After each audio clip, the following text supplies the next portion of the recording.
Commander Sarah Hayes stood at the helm of the ESS Horizon, Earth's most advanced starship, as it dropped out of faster-than-light travel.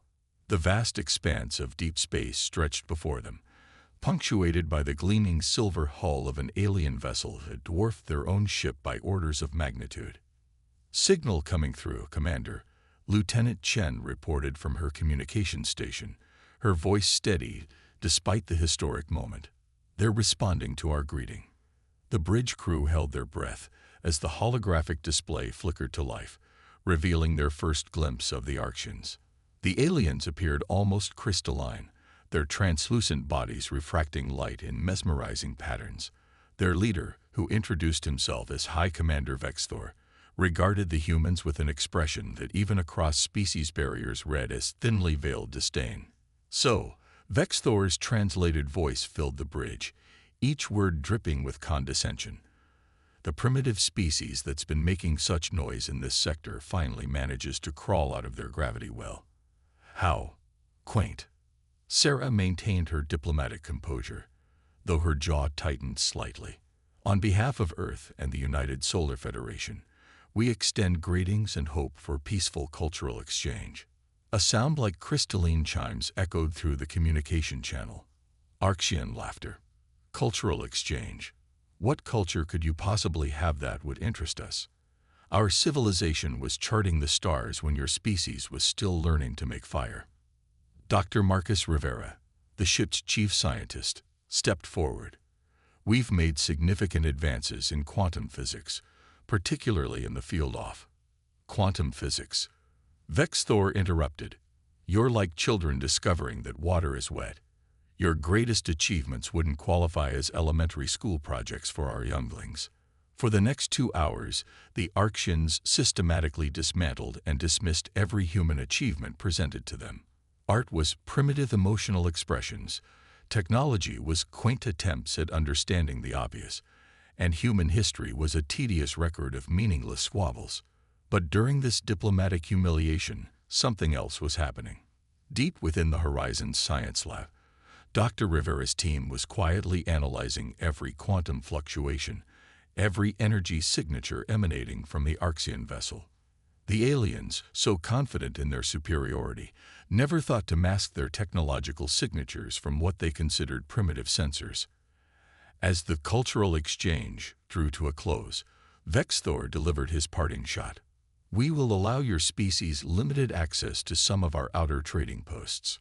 Perhaps in a few centuries, you might evolve enough to be useful as basic laborers." After the communication ended, Sarah turned to her science team. "Tell me you got something useful from all that." Dr. Rivera's eyes gleamed with excitement as he pulled up a complex series of readings. "More than something, Commander. Their entire ship operates on principles we've only theorized about. The way they manipulate spacetime, it's revolutionary.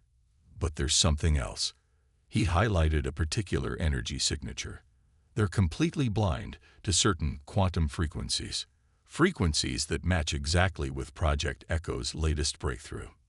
Sarah allowed herself a small smile. The Arctians' arrogance had made them careless, and that carelessness had just given humanity exactly what it needed. "Send everything to Echo Base. Priority 1 transmission." As the Horizon began its journey back to Earth, Sarah thought about the signal they'd detected just before encountering the Arctians, the real reason for their deep space mission.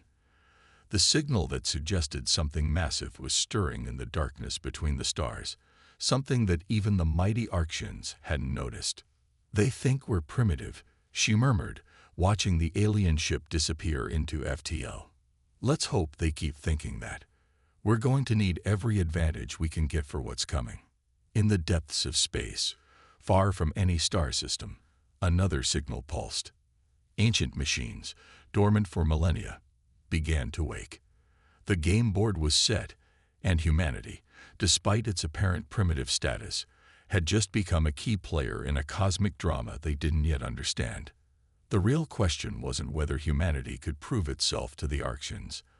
The question was whether they could do it in time to save both species from what lurked in the void.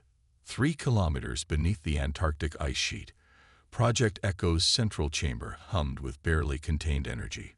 Dr. Maya Patel stood before a massive view screen displaying the data stream from the ESS horizon, her dark eyes scanning the quantum signatures of the Archean vessel.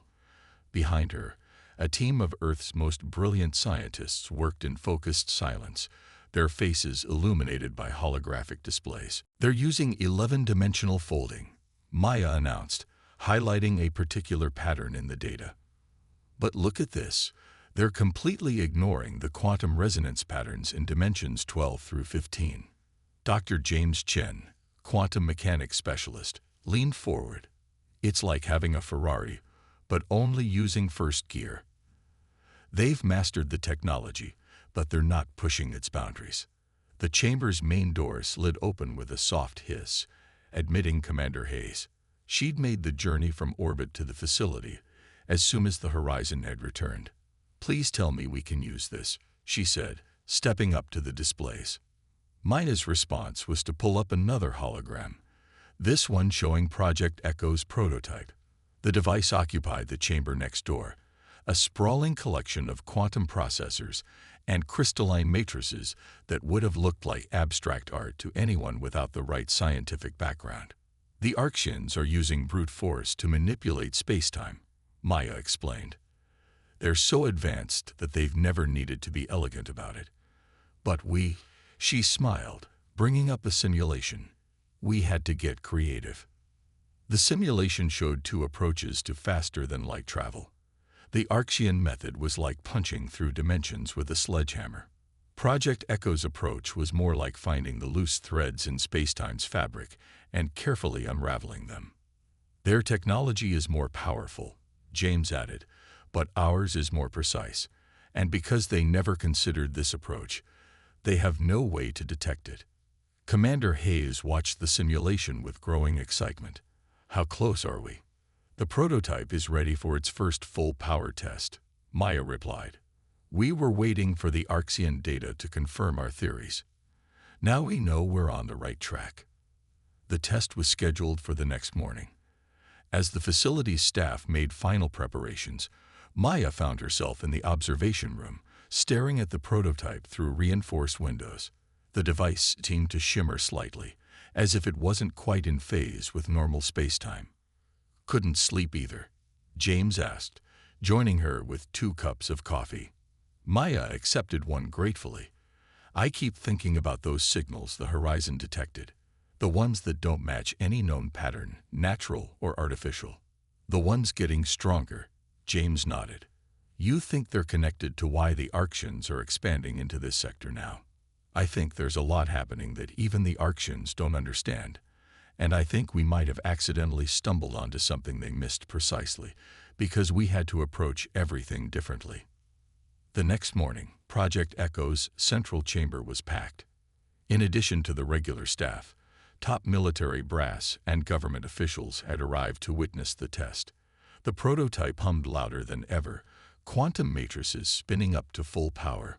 "All systems nominal," James reported from his station. "Quantum field stability at 99.8%. Maya took a deep breath. "Beginning dimensional fold sequence." The air in the chamber seemed to thicken. Light bent in impossible ways around the prototype. On their instruments, space-time itself began to twist.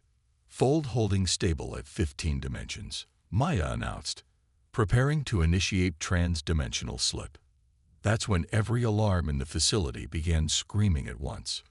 "Massive energy spike detected," James shouted over the noise. "Something's interfering with the fold." Maya's fingers flew across her controls. "It's not interference.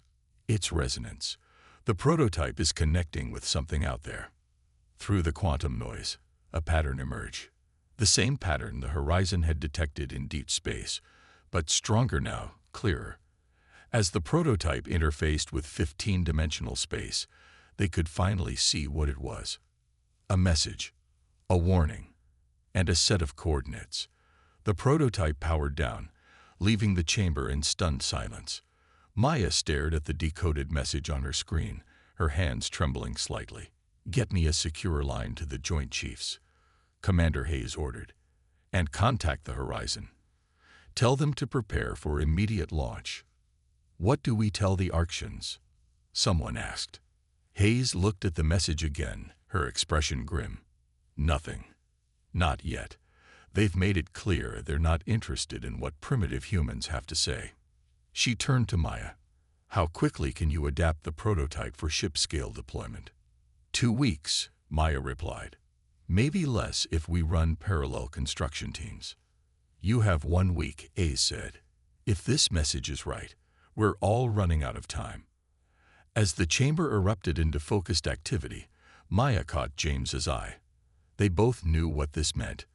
Project Echo had just become humanity's greatest hope, not just for proving themselves to the Arctians, but for facing whatever was coming from the depths of space. In high orbit, the ESA Horizon began preparation for its next mission. In the ship's quantum lab, Dr. Rivera studied the strengthening signals from deep space. Unaware that kilometers beneath the Antarctic ice, Project Echo had just received the same message he was trying to decode. The game was changing. Humanity had their ace in the hole. Now they just had to hope it would be enough. The Arxian High Council chamber fell silent as the holographic display showed another star system vanishing into what they dubbed a void anomaly. 3 systems lost in the past month alone, with no explanation and no way to stop it. High Commander Vexthor's crystalline form pulsed with agitation. "The anomalies are appearing with increasing frequency. Our best containment measures have failed." The ESS Horizon watched from the edge of the system, officially there as a diplomatic observer. A patronizing gesture from the Arctians, who thought keeping primitive humans informed might make them feel important. What the Arctians didn't know was that the Horizon now carried Project Echo's prototype, disguised as a standard power core. Commander Hayes watched the Arxian ships attempting to contain the anomaly. Their brute force approach to dimensional physics was making things worse, creating feedback loops that accelerated the system's collapse. "Dr. Rivera," she called to her science officer, "are you seeing what I'm seeing?" Rivera nodded, studying the quantum readings. "The anomalies are 15-dimensional ruptures, exactly what the warning message described. The Arxians' 11-dimensional technology can't even properly detect them, let alone stop them." On the bridge's main screen, another Arxian vessel disappeared into the void. Hayes made her decision. Open a channel to High Command. Priority 1. Minutes later, Admiral Chen's hologram appeared. "Report, Commander." "Sir, request permission to reveal Project Echo. The Arctians are fighting blind, and they're losing." A long pause.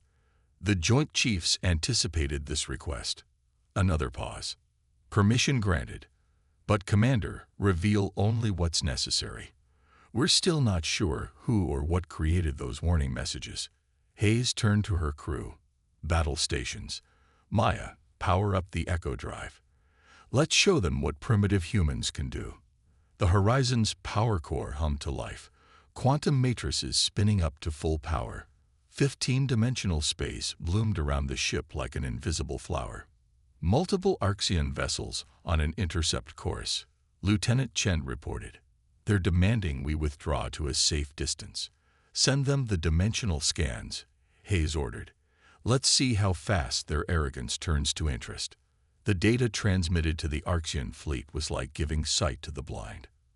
For the first time, they could see the true nature of the void anomalies.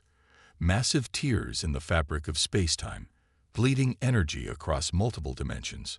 The Horizon's communication system crackled. "Human vessel." Vexthor's voice had lost its usual condescension, replaced by something close to desperation. "Explain these readings." "Perhaps," Hayes responded, allowing herself a small smile. "We should discuss this in person. Your council chamber in 1 hour." The meeting that followed would be remembered as a turning point in human-Arxian relations. Maya and Rivera laid out their findings.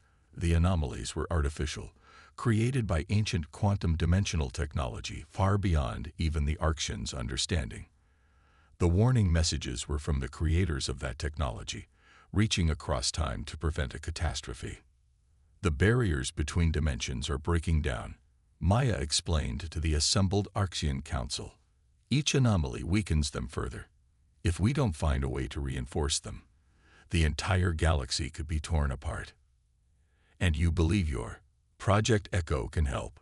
Vexthor asked, his crystalline form shifting in patterns that indicated deep disturbance. We don't just believe it, Rivera said, projecting a simulation. We can prove it, but we'll need your help. Echo works on a different principle than your technology, but combining them might be our only chance. An alert blared through the chamber. A new anomaly had appeared, larger than any before, at the edge of Arxian space. And this one was different. It was moving, consuming everything in its path. It's heading for populated systems, an Arxian scientist announced, her voice trembling. Projected path includes 3 colony worlds and Earth. Hayes watched the Arxian Council's reaction.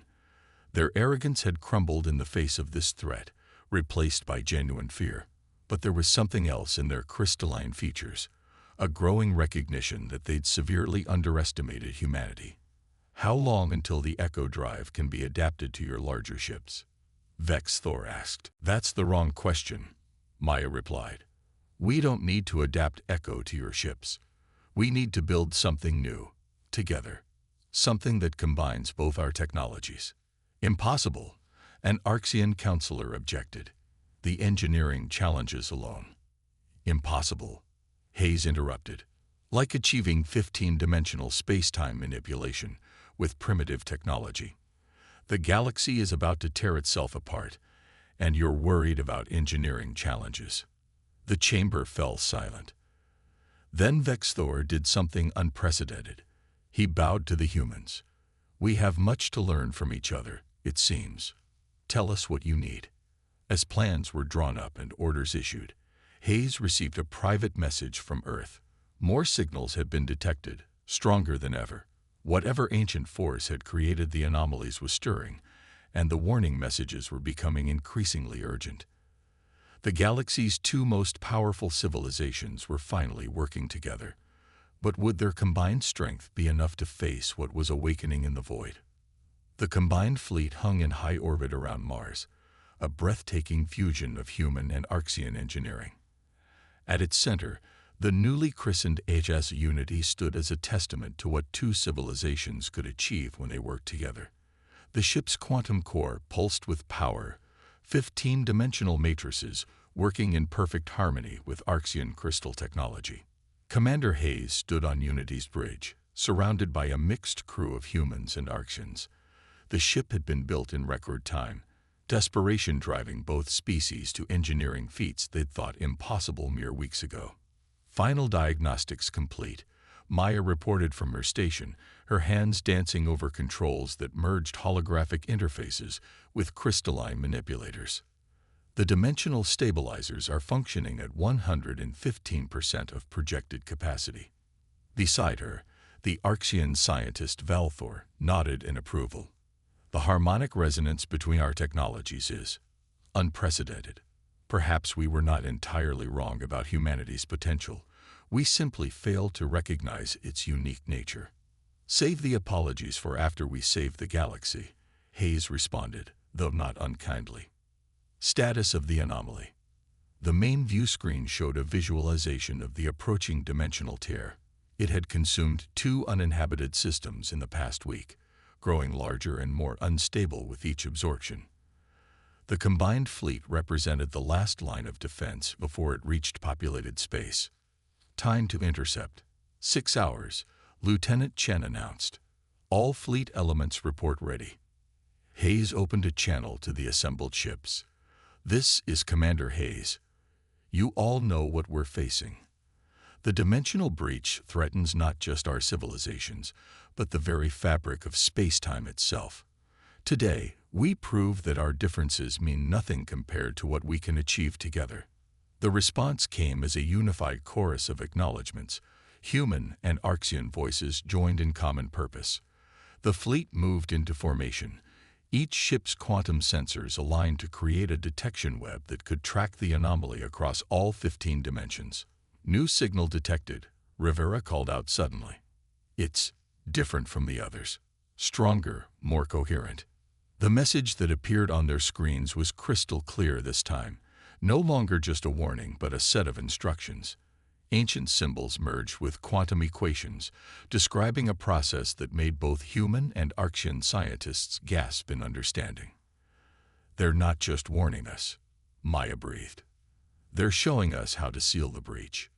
But she paused, running calculations. "The energy requirements are astronomical. We'd need the power of a small sun." Or, Valthor interjected, his crystalline form pulsing with excitement, "we could use the anomaly's own energy against it, create a quantum feedback loop across all 15 dimensions. That would require perfect synchronization between every ship in the fleet," Rivera warned. "1 microsecond of misalignment, and then we don't misalign," Hayes stated firmly. "Maya, Valthor, you have 5 hours to make this work. Everyone else, battle stations, this is what we've trained for." The next few hours were a blur of preparation. The fleet arranged itself in a complex geometric pattern, each ship's position calculated to create a perfect 15-dimensional resonance field. The Unity took point position, its hybrid core ready to coordinate the massive energy transfer that would be required. When the anomaly appeared, it defied description. A wound in reality itself, bleeding impossible colors and energies across dimensions the human minds could barely comprehend. Several Archean sensors overloaded instantly, their 11-dimensional technology overwhelmed by the higher dimensional chaos. "All ships, initiate quantum sync," Hayes ordered. "Maya, begin the sequence." Unity's core thrummed with power as Maya and Valthor worked in perfect synchronization, their combined understanding of dimensional physics pushing both human and Archean technology to its absolute limits. The fleet's energy systems linked together, creating a web of quantum resonance that matched the frequency patterns from the ancient message. "Anomaly is responding," Rivera shouted over the growing dimensional distortion. "The feedback loop is working, but the energy levels are climbing faster than predicted." The Unity shuddered as reality itself began to buckle around them. Warning alerts screamed from every station as the ship's structure was stressed by forces it was never designed to contain.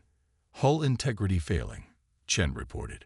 "We can't maintain this level of quantum resonance." Hayes watched the energy readings climb toward critical levels. They were so close, the anomaly was beginning to collapse in on itself, but the backlash would destroy the fleet before the process completed. That's when Valthor made his move. "Forgive us our past arrogance," he said quietly, then activated a sequence on his console. The Archean ships in the fleet began to glow with impossible brightness as they channeled every bit of power they had into the Unity's containment field.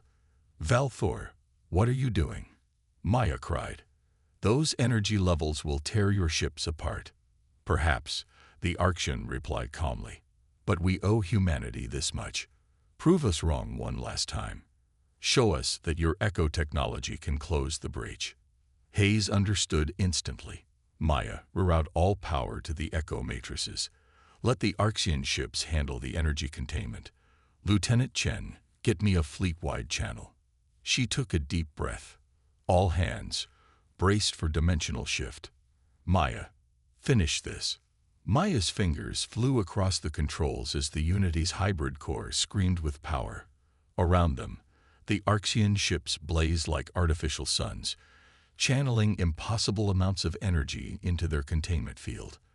The dimensional breach writhed before them, its edges beginning to fold inward as the quantum feedback loop took effect. "Echo matrices at critical threshold," Maya announced, her voice steady despite the chaos around them. "Initiating final sequence." Reality itself seemed to hold its breath. Then, with a silent flash that burned itself into the memory of every survivor, the Unity's echo drive reached across 15 dimensions and grabbed hold of the very fabric of space-time. The breach collapsed inward, dimensional energies cascading in upon themselves in a perfectly controlled implosion. When the sensors cleared, the breach was gone. But so were most of the Archean ships, their crystalline structures having shattered under the strain of containing the quantum backlash. The Unity hung in space, its hybrid core pulsing weakly, surrounded by a glittering field of crystalline debris that sparkled like stars. "Get me a count," Hayes ordered, her voice hoarse. "How many Arxian ships survived?" "3 vessels reporting minimal life support," Chen replied after a moment. They saved us all." Valthor's crystalline form had dulled, the strain of the battle evident in his diminished glow. "No, Commander. We saved each other. Your echo technology sealed the breach. Our sacrifice merely gave you the time to do so." The weeks that followed would reshape the galaxy. As news spread of how humans and Arxians had worked together to avert catastrophe, other species began to emerge from the darkness of space. Some had been watching humanity for years. Others had been bound by ancient treaties with the Arxians. All of them were fascinated by the species that had gone from primitive to saviors in a matter of months. The Unity became the template for a new age of cooperation. The surviving Arxians, humbled by both the sacrifice of their fellows and the ingenuity of humanity, proposed a radical reorganization of galactic society. No longer would advancement be measured purely by technological achievement, but by the ability to approach problems from new angles, to think beyond established paradigms. 6 months after the breach event, Commander Hayes stood in the newly constructed Galactic Council chamber on Mars, a neutral location chosen to symbolize the new balance of power. The chamber itself was a marvel of hybrid architecture, human and alien design philosophies working in harmony. "The ancient warnings have stopped," Maya reported to the assembled representatives. She had become the head of a new multi-species research initiative studying dimensional physics. "But we've decoded more of their messages. They weren't just warning us about the breach. They were testing us." "Testing us?" asked a representative from the recently contacted Neurith Collective. "The breach was artificial," Rivera explained, now serving as Earth's chief scientific advisor. "Created by an ancient species we're calling the predecessors. They seeded different technologies throughout the galaxy, watching to see which civilizations would rise above their prejudices and learn to work together. A test we nearly failed," Valthor added. He had become the lead advocate for cooperation between species, his own experience having transformed him from a proud isolationist to a passionate believer in unity. Hayes surveyed the chamber, noting how the various species had organized themselves not by technological advancement or age, but by what they could contribute to different challenges. The Arxians' crystalline technology was being merged with echo principles to create new forms of space travel. Human creativity was being combined with alien experience to solve problems that had plagued the galaxy for millennia. "We've received a new signal," Maya announced, bringing up a holographic display. "From well beyond the galaxy's edge. The predecessors are out there, watching. And I think they're pleased." "Then let's not disappoint them," Hayes responded. She addressed the full chamber. "We've been given a second chance. Not just humanity, not just the Arxians, but all of us. The predecessors showed us that the greatest achievements come not from technological superiority, but from the ability to work together, to see beyond our differences." The Unity, repaired and upgraded, was being readied for another mission. This time, its crew would include members from a dozen different species, each bringing their own unique perspective to the challenges ahead. The ship had become a symbol of what was possible when civilizations chose cooperation over competition. As Hayes looked out at the assembled representatives, she remembered those first moments of contact, when humanity had been dismissed as primitive. Now she understood. It wasn't about who had the most advanced technology or the longest history. It was about who could adapt, who could learn, who could bring people together to face impossible challenges. The galaxy was entering a new age, and humanity, against all odds, had helped light the way. Not through overwhelming force or technological superiority, but through the very traits that had once been dismissed as primitive: creativity, adaptability, and an unfailing ability to prove their doubters wrong. The ancient predecessors had set a test, and in solving it, humanity had helped forge something greater than any single civilization could achieve alone. As the council chamber buzzed with plans for the future, Hayes smiled. They had all been tested, and together they had passed.